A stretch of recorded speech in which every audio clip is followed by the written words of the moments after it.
Morning everyone. हमारा आज का टॉपिक है इक्विपोटेंशियल सरफेस। इस चैप्टर अभी तक हम इलेक्ट्रिक पोटेंशियल की कर चुके हैं, electric potential due to a charge, electric potential to an electric dipole, हम ये सारे टॉपिक कवर कर चुके हैं। अब आज हमें पढ़ना है इक्विपोटेंशियल सरफेस। जैसे हम नाम से देख सकते हैं सरफेस इक्विपोटेंशियल, हमारी डेफिनेशन इस तरह से होनी चाहिए कि ऐसी सरफेस जिसके सारे पॉइंट्स पर क्या हो, जो पोटेंशियल है पोटेंशियल इक्वल हो। नाम से डेफिनेशन है और वास्तव में हमारे डेफिनेशन का मतलब ये है कि the surface which has the potential same potential at all the point, that surface is called equipotential surface. तो जैसे हम समझते हैं एक एग्जांपल से, चलो माना कि हमारे पास क्या है, एक पॉजिटिव टेस्ट चार्ज, हमारे पास एक चार्ज है, पॉइंट चार्ज है। इस पॉइंट चार्ज अगर हम आपको कहा जाए कि इससे r डिस्टेंस के ऊपर एक पॉइंट है जहां पर पोटेंशियल की वैल्यू क्या होगी, हम जानते हैं potential due to a point charge at distance r, that is kq upon r। इसको हम ऑलरेडी प्रूव कर चुके हैं। तो ये जो r डिस्टेंस है, इस r डिस्टेंस के ऊपर ये जो पॉइंट a है, इस पॉइंट a के ऊपर जो पोटेंशियल की वैल्यू होगी kq अपॉन r। इसी चार्ज से अगर हम कहें इस r डिस्टेंस के ऊपर जो एक पॉइंट b है, यहाँ पर वैल्यू कितनी होगी, अगेन kq अपॉन r, क्योंकि डिस्टेंस सेम है। अगर इस चार्ज से अगर हम इस तरफ बात करें, वही r डिस्टेंस है, ये पॉइंट c है, यहाँ पर पोटेंशियल कितनी हो जाएगी, वही होगी हमारे पास kq अपॉन r। यहाँ पर भी हो सकता है r डिस्टेंस, यहाँ पर भी kq अपॉन r। इस तरह से हम ये कह सकते हैं कि इस चार्ज से हमेशा जो r डिस्टेंस है, सेम डिस्टेंस के ऊपर हमारे पास अगर बात करें, ये सारे डिस्टेंस, ये भी r है, ये भी r है, ये भी r है, ये भी r है, तो ये सारे जितने भी पॉइंट्स हैं, इन सारे पॉइंट्स पर जो पोटेंशियल की वैल्यू है वो होगी kq अपॉन r, जो सेम है।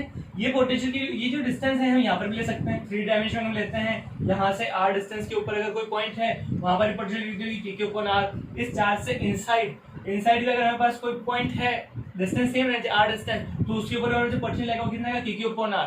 इसका मतलब ये जो सारे पॉइंट्स हैं, इन सब के ऊपर क्या है, हमारे पास पोटेंशियल सेम है। और हम क्या करते हैं, इन सब पॉइंट्स को अगर हम क्या करते हैं, ज्वाइन कर लेते हैं। ज्वाइन करने के बाद जो हमारे पास सरफेस आएगी, उस सरफेस को हम बोलेंगे इक्विपोटेंशियल सरफेस। क्यों? क्योंकि ये जो सरफेस है, इस सरफेस के सारे पॉइंट्स पर पोटेंशियल इक्वल है, that is called equipotential surface. ठीक है, तो ये जो सरफेस है, इस सरफेस का शेप क्या होगा, हम कहेंगे इस जो सरफेस है, जिस सरफेस के सारे पॉइंट्स के पोटेंशियल सेम है, तो ये सरफेस होगी हमारे पास, ये होगी स्फेरिकल।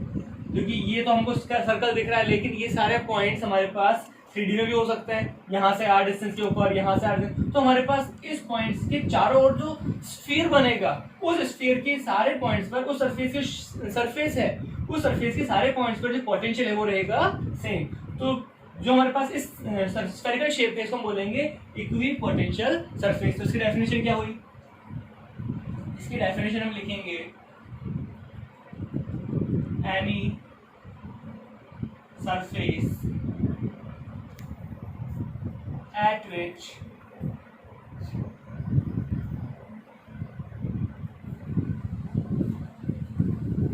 electric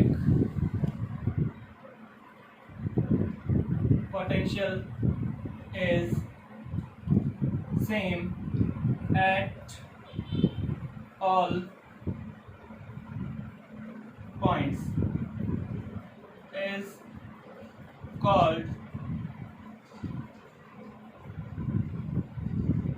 इक्विपोटेंशियल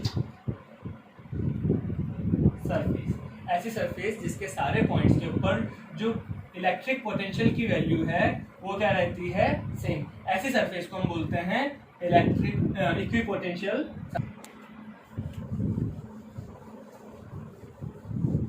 नेक्स्ट है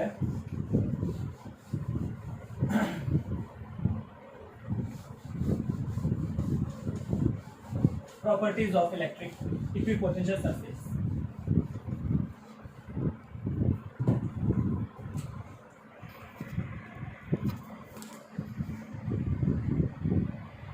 Properties of equipotential surface. जो इक्विपोटेंशियल सरफेस है, उसकी फर्स्ट प्रॉपर्टी है no work is done in moving a test charge over the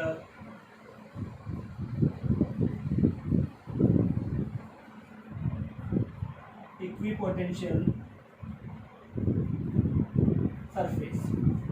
अगर हम क्या करते हैं, एक टेस्ट चार्ज है उसको हम इक्विपोटेंशियल सरफेस के ऊपर मूव कराते हैं, तो उस वर्क डन, उसमें जो वर्क डन होगा दैट विल बी जीरो। कारण क्या है, हमने कहा कि हमारे पास चार्ज था, इसके चारों ओर जो हमारे पास सरफेस थी, ये हमने कहा हमारे पास इक्विपोटेंशियल सरफेस है, मतलब सारे पॉइंट्स के ऊपर क्या है, पोटेंशियल सेम है। तो जब हम बात करते हैं इस प्रॉपर्टी, हम बात करते हैं डेफिनेशन ऑफ पोटेंशियल डिफरेंस, क्या होता है, from definition of potential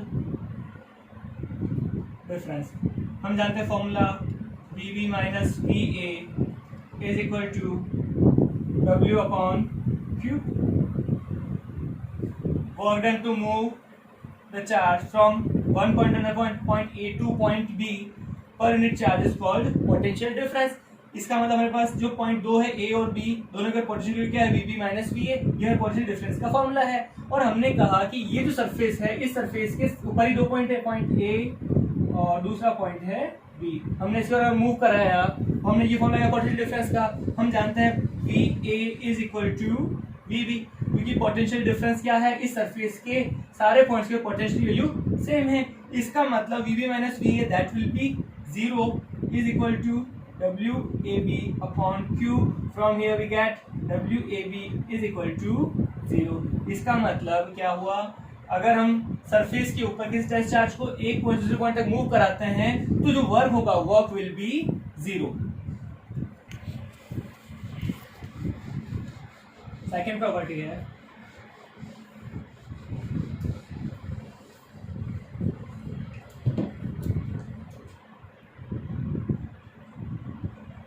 electric field is always at right angle to the equipotential surface. क्या मतलब हुआ, जो हमारे पास इलेक्ट्रिक फील्ड है वो हमेशा जो हमारी इक्विपोटेंशियल सरफेस है उसके परपेंडिकुलर होगा। हमने कहा अगर हमारे पास ये एक प्लस चार्ज है, किसी का इलेक्ट्रिक फील्ड, ये हमारे पास पोटेंशियल सरफेस है, इक्विपोटेंशियल सरफेस, तो हमारे पास जो डायरेक्शन ऑफ इलेक्ट्रिक फील्ड होगा, इलेक्ट्रिक फील्ड हमेशा इस सरफेस के परपेंडिकुलर का होगा। ये हमारी सरफेस है, तो जो राइट ये होगा E और ये हमारे पास होगा इक्विपोटेंशियल सरफेस, दोनों के बीच में हमेशा क्या बनेगा, 90 डिग्री। लेकिन ये कैसे हम कंफर्म करें, कैसे हम इसको प्रूव करें, अभी हमने प्रूव किया work is zero at the equipotential surface. अगर हम मूव कराते हैं किसी पॉइंट के ऊपर, सरफेस के ऊपर अगर मूव करें दो पॉइंट्स के बीच में किसी चार्ज को, हमारे पास क्या आता है, वर्क जीरो आता है। इसे हम इस तरह से लिख सकते हैं DW, हमारे पास वर्क का फॉर्मूला होता है F dot DL, F dot DL, या हम यहाँ पे वैसे हमेशा F डॉट DR लिखते हैं, लेकिन यहाँ पर हमने लेंथ की फॉर्मूला लिया है कि अगर हम कुछ लेंथ चलते हैं सरफेस के ऊपर, तो हमने क्या कहा DW equal to F dot DL and DW is equal to F का फॉर्मूला हमारे पास है Q naught E dot DL। Q naught is a test charge जिसको मूव करा रहे हैं, DW is equal to Q naught E DL cos theta. हमको पता है वर्क विल बी जीरो, अगर हम इसको जीरो के इक्वल करते हैं तो हमारे पास क्या आएगा, Q naught E DL cos theta. Q not कभी हम जीरो नहीं कह सकते, टेस्ट चार्ज है उसकी वैल्यू जीरो नहीं होगी, और जो इलेक्ट्रिक फील्ड है वो भी जीरो नहीं होगा। इसका मतलब क्या हुआ, ये जो वैल्यू जीरो आ रही है किसके कारण आ रही है, इस एंगल के कारण। ये जो E और DL है, इलेक्ट्रिक फील्ड और सरफेस के साथ जो है, दोनों के बीच जो एंगल है, एंगल कुछ इस तरह से है जिसके कारण हमारे पास जो आंसर आ रहा है वो जीरो आ रहा है। तो कॉस में एंगल कब आता है, हम जानते हैं cos 90 is equal to zero. It means the angle between E dot DL, ये जो E DL इन दोनों में जो एंगल है वो अगर 90 होता है, if theta is 90 then DW is equal to zero. इसका मतलब E और DL दोनों क्या होंगे, E is always perpendicular to DL। ये तभी पॉसिबल, क्योंकि हम यहाँ पे जब बात करें वर्क जीरो है क्यू नॉट जीरो हो नहीं सकता, ई डी एल ये तीनों फैक्टर जीरो नहीं हो सकते, फिर भी आपका आंसर जीरो आ रहा है। इसका मतलब ये डिपेंड कर रहा है इस एंगल के ऊपर। एंगल कब होगा, एंगल 90 होगा तो ही हमारे पास D W will be zero. It means electric field is always at right angle to the equipotential surface.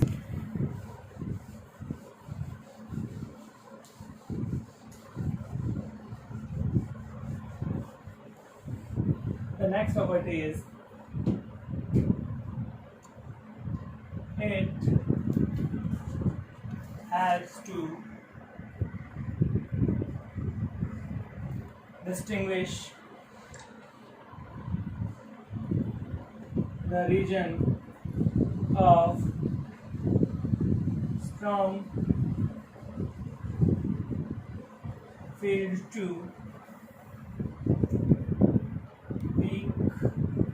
Field. जो हमारे पास इक्विपोटेंशियल सरफेस है ये हमको हेल्प करता है स्ट्रॉन्ग फील्ड और वीक फील्ड के बीच में डिफरेंस बताता है। ठीक है, किस तरह से? हमारे पास फॉर्मूला क्या हुआ,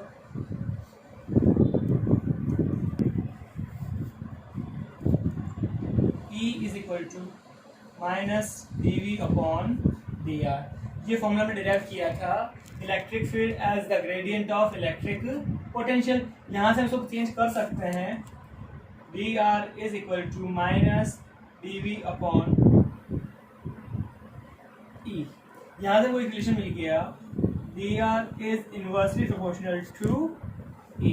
अब इसका मतलब क्या हुआ, हमने कहा कि अगर ये जो dv है for the same change in the potential always dr is inversely proportional to e। dr और e क्या होंगे, इनवर्सली प्रोपोर्शनल होंगे। इसका मतलब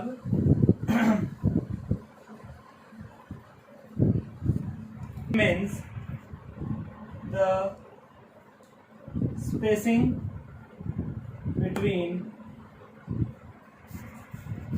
the equipotential surface will be lesser where the field is strong and vice versa. हमको यहाँ से ये मिला कि ये जो dr और e है ये क्या है, इनमें से क्वेश्चन है। dr का मतलब है spacing between the potential surface. हमारे पास एक ही चार्ज के लिए या सिस्टम ऑफ चार्ज के लिए बहुत सारी जो इक्विपोटेंशियल सरफेस होती है, लेकिन ये जो इक्विपोटेंशियल सरफेसेस है इनके बीच की जो स्पेसिंग होगी, इनके बीच जो डिस्टेंस है ये डिपेंड करेगा फील्ड के ऊपर। जो हमारे पास बीच का डिस्टेंस है किसके, इक्विपोटेंशियल सरफेस के बीच का जो डिस्टेंस है ये लेस होगा कहाँ पर, जहाँ पर इलेक्ट्रिक फील्ड की वैल्यू क्या है, ज्यादा है। और ये उल्टा भी होगा, जहाँ पर इलेक्ट्रिक फील्ड की वैल्यू कम है वहां पर बीच का डिस्टेंस बढ़ जाएगा। इस टॉपिक को जब हम आगे के टॉपिक में बात करेंगे, अलग अलग इक्विपोटेंशियल सरफेस को ड्रॉ करेंगे, उस टाइम ये और क्लियर हो जाएगा।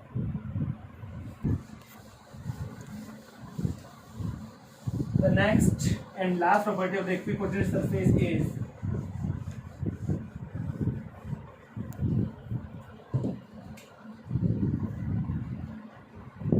two equipotential surfaces never intersect each other। जिस तरह से हम पहले बोलते थे कि two electric field lines never intersect each other, same इसी तरह से two equipotential surfaces never intersect each other. क्योंकि हम वहाँ पे एक्सप्लेन कह सकते थे, जब हम बात करते थे इलेक्ट्रिक फील्ड लाइंस की तो हम कहते थे कि जो इंटरसेक्ट पॉइंट होगा वहाँ पर इलेक्ट्रिक फील्ड की दो डायरेक्शन हो जाएगी, जो पॉसिबल नहीं है। सेम उसी तरह से अगर दो इक्विपोटेंशियल सरफेस एक जो क्या करते हैं, इंटरसेक्ट करते हैं, तो जो इंटरसेक्ट पॉइंट होगा वहां पर जो इलेक्ट्रिक पोटेंशियल है उसकी दो वैल्यू हो जाएगी। और एक ही पॉइंट के ऊपर इलेक्ट्रिक पोटेंशियल की दो वैल्यू होना पॉसिबल नहीं है। It means two equipotential surface never intersect each other, कभी भी ये एक दूसरे को इंटरसेक्ट नहीं करेंगे। चार प्रॉपर्टीज पढ़ चुके हैं इक्विपोटेंशियल सरफेस की। इन चारों प्रॉपर्टीज का यूज करते हुए हम अलग अलग केसेस में जो पोटेंशियल सरफेसेस है वो किस तरह से बनाते हैं, अब हम उन सारे केस में पोटेंशियल सरफेस को बनाएंगे। फॉर एग्जांपल पॉइंट चार्ज है तो पोटेंशियल सरफेस किस तरह की होगी, सिस्टम ऑफ चार्ज है ये जैसे डाइपोल हो गया, जो पोटेंशियल सरफेस है वो किस तरह की बनेगी। सिस्टम ऑफ चार्ज में अगर दोनों सेम चार्ज हैं तो जो सरफेस है वो किस तरह से बनेगी, और कोई यूनिफॉर्म अगर इलेक्ट्रिक फील्ड है तो उसमें जो पोटेंशियल सरफेस है वो किस तरह से बनेगी। तो इन सब केसेस में हम जो पोटेंशियल सरफेस है वो किस तरह से बनेगी, इन चार प्रॉपर्टीज का यूज करते हुए बनाएंगे। चलिए कैसे देखते हैं।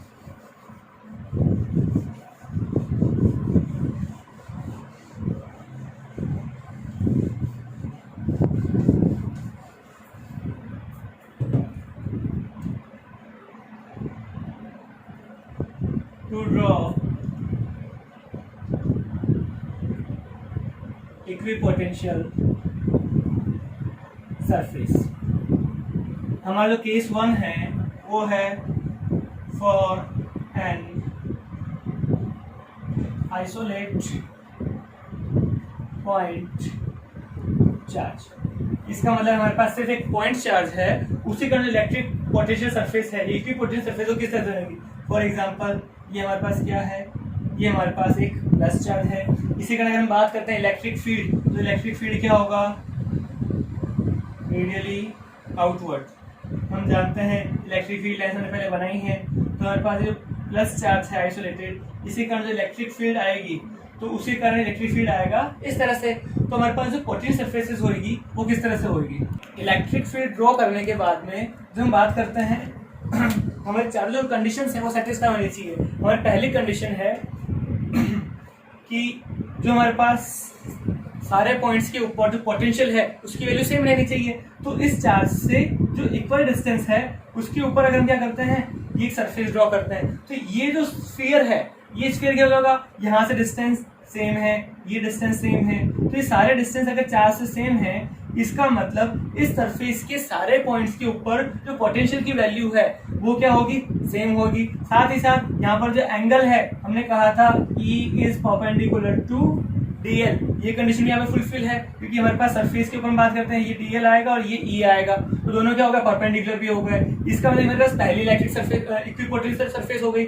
इसी तरह से अगर हम बात करें, ये भी हमारे पास एक इक्विपोटेंशियल सरफेस है, क्योंकि ये जो सरफेस है इसके सारे पॉइंट्स के ऊपर पोटेंशियल सेम रहेगा, क्योंकि इसके सारे पॉइंट्स है चार्ज से इक्वल डिस्टेंस के ऊपर। ये डिस्टेंस, ये डिस्टेंस, ये डिस्टेंस क्या है, सारा डिस्टेंस सेम है। इसी तरह से हम चाहे जितनी इक्विपोटेंशियल सरफेसेस को ड्रॉ कर सकते हैं। अब यहाँ पर खास बात क्या है, ये पोटेंशियल सरफेस फर्स्ट, ये हमारे पास सेकंड इक्विपोटेंशियल सरफेस, ये हमारी थर्ड पोटेंशियल सरफेस। लेकिन ये जो तीनों इक्विपोटेंशियल सरफेस है, इन तीनों के ऊपर जो पोटेंशियल की वैल्यू है, पोटेंशियल वैल्यू अलग अलग होगी। यहाँ पर पोटेंशियल अलग है, यहाँ पर पोटेंशियल अलग है, यहाँ पर पोटेंशियल अलग है, लेकिन इस पूरी सरफेस के ऊपर पोटेंशियल सेम, इस सरफेस के ऊपर पोटेंशियल सेम और इस सरफेस के ऊपर पोटेंशियल सेम रहेगा। इसका मतलब हम बात कर रहे हैं इक्विपोटेंशियल सरफेस, सिर्फ सरफेस के ऊपर पोटेंशियल सेम होना काफी है, लेकिन तीनों के ऊपर तो अलग अलग होगा। अगर हम बात करें इक्विपोटेंशियल सरफेस जो फर्स्ट है, फर्स्ट के ऊपर जो पोटेंशियल है वो potential of first will be greater than potential of second and third. चार से जितना ज़्यादा डिस्टेंस पर होगा उतने ही डिस्टेंस पर क्या होगा, पोटेंशियल वैल्यू डिक्रीज होती जाएगी। ठीक है, अगर हम बात करते हैं नेगेटिव चार्ज के लिए, तो नेगेटिव चार्ज के लिए क्या होगा, ये हमारा एक नेगेटिव चार्ज है, इसके लिए इलेक्ट्रिक फील्ड लाइंस क्या होती है, towards the charge.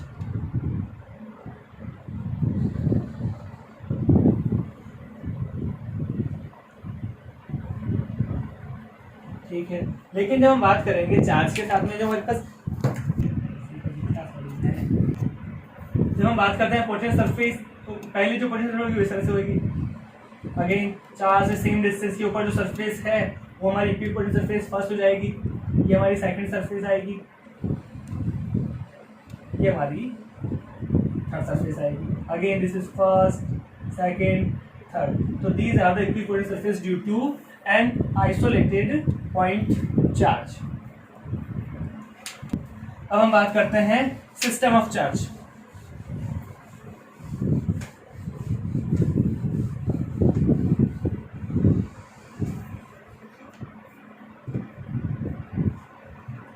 Next is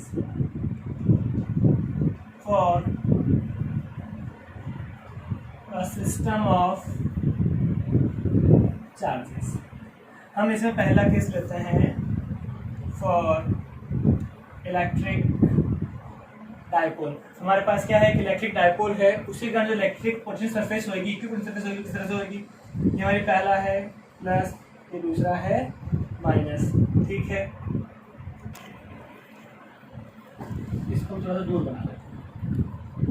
अगर हम बात करते हैं हमारे पास इलेक्ट्रिक डायपोल है तो उसके अंदर हमारे पास इलेक्ट्रिक फील्ड लाइंस आएगी, वो किस तरह से आएगी हम जानते हैं। इलेक्ट्रिक फील्ड लाइंस ये हमारे पास इस तरह से आएगी, इसको हम इसी तरह से,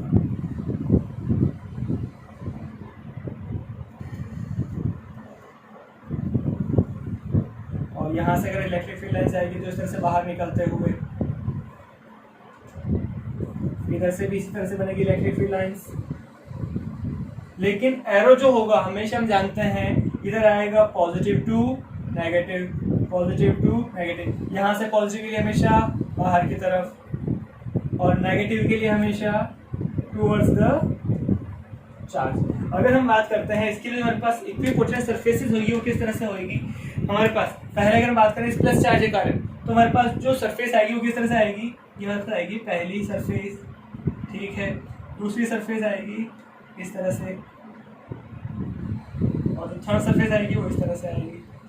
ध्यान रखने वाली बात क्या है वो ये है, जब हम हमारी प्रॉपर्टीज ऑफ इक्विपोटेंशियल सरफेस का थर्ड पॉइंट पढ़ रहे थे तो हमारे पास एक पॉइंट आया था dr is inversely proportional to electric field. इसको हमने कहा था spacing between the equipotential surface is inversely proportional to electric field. इसका जहाँ पर इलेक्ट्रिक फील्ड ज़्यादा है वहाँ पर जो सरफेसेस है उनके बीच का स्पेस कम होगा, अगर ये ज़्यादा है तो सरफेस के बीच का स्पेस कम होगा, और इसका उल्टा भी, अगर जहाँ पर इलेक्ट्रिक फील्ड कम है तो वहाँ पर स्पेस भी बढ़ जाएगा। इसको हम अप्लाई कैसे करते हैं, जो हमारे पास प्लस चार्ज है, चार्ज के आसपास हम जानते हैं इलेक्ट्रिक फील्ड ज्यादा होता है, तो ये जहाँ पे इलेक्ट्रिक फील्ड ज्यादा है जो सरफेसेस हैं ये बहुत क्लोज होगी, इनके बीच का डिस्टेंस जो है वो कम होगा। लेकिन जैसे हम चार्ज से दूर जाते जाएंगे तो हमारे पास इलेक्ट्रिक फील्ड धीरे धीरे क्या होगा, रिड्यूस हो जाएगा, और इस इलेक्ट्रिक फील्ड रिड्यूस होने के कारण ही जो हमारे पास सरफेस है इक्विपोटेंशियल सरफेस ये भी बढ़ती जाएगी। इसका मतलब जो हमारे बीच का स्पेस है, सरफेसेस के बीच का स्पेस बढ़ जाता है जब हमारे पास क्या होता है इलेक्ट्रिक फील्ड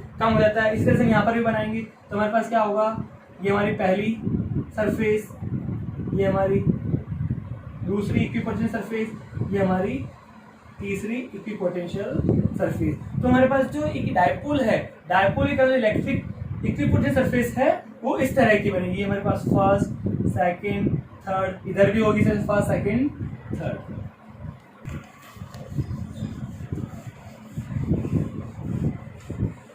इसीलिए हमारा सेकंड केस आता है, अगर जो हमारा सिस्टम ऑफ चार्ज है उसमें दोनों चार्ज क्या हो, सेम हो, फॉर सेम चार्जेस। हमारे पास ये एक प्लस चार्ज है और एक ये दूसरा प्लस चार्ज है, तो हम जानते हैं इसके लिए हमारी इलेक्ट्रिक फील्ड लाइंस होगी किस तरह से होगी, ये इस तरह से होगी, इससे भी बाहर निकलेगी, इससे भी बाहर निकलेगी,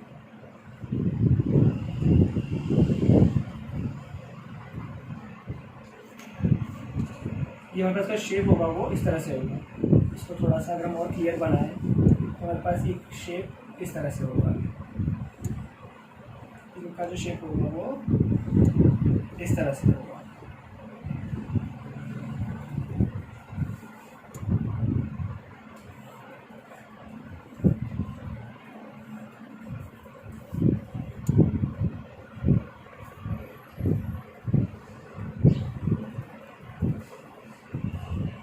लेकिन ठीक है, अगर हम बात करते हैं ऐसे करने हमारे पास इलेक्ट्रिक फील्ड जो पोटेंशियल सरफेस आएगी वो किस तरह से आएगी, वो इस तरह से आएगी।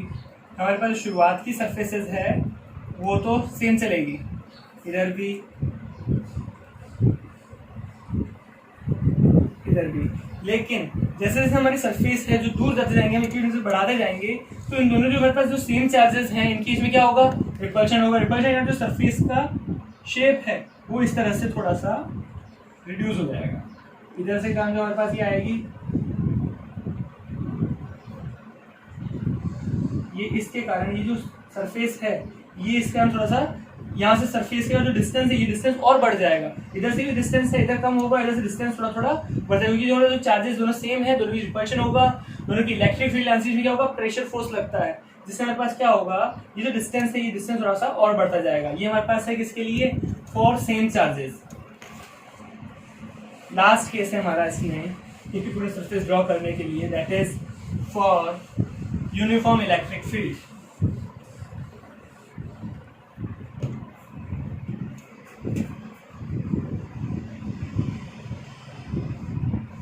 और यूनिफॉर्म इलेक्ट्रिक फील्ड हमारे पास क्या है, अगर कोई इस तरह से हमारे पास एक इलेक्ट्रिक फील्ड गिवन है दैट इज यूनिफॉर्म, तो हमें क्या होगा, हमें फाइंड करनी है इस तरह की सरफेस जिसके सारे पॉइंट्स पर क्या हो, जो हमारे पास पोटेंशियल है, पोटेंशियल सेम रहे। तो इसके लिए हमारे पास जो सरफेस आएगी वो आएगी इस तरह से। ये जो हमारे पास सरफेस है ये इस लाइन के परपेंडिकुलर है, क्योंकि हमें वो कंडीशन फुलफिल करनी है जो इलेक्ट्रिक फील्ड है always perpendicular to the E is perpendicular to dl। तो हमारे पास ये जो सरफेस है इस फील्ड लाइन के परपेंडिकुलर है, इसलिए हमारे पास एक इलेक्ट्रिक फील्ड हम यहाँ पे बना सकते हैं और भी हो सकते हैं। इसका मतलब क्या हुआ, हमारा यूनिफॉर्म इलेक्ट्रिक फील्ड है उसका जो इक्विपोटेंशियल सरफेस है वो इस फील्ड के परपेंडिकुलर अलग अलग सरफेसेस में आती जाएगी। ये हमारे पास फर्स्ट हो गया, ये सेकंड हो गया और ये थर्ड हो गया। तो हमारे पास ये अलग अलग इक्विपोटेंशियल सरफेस है यूनिफॉर्म इलेक्ट्रिक फील्ड।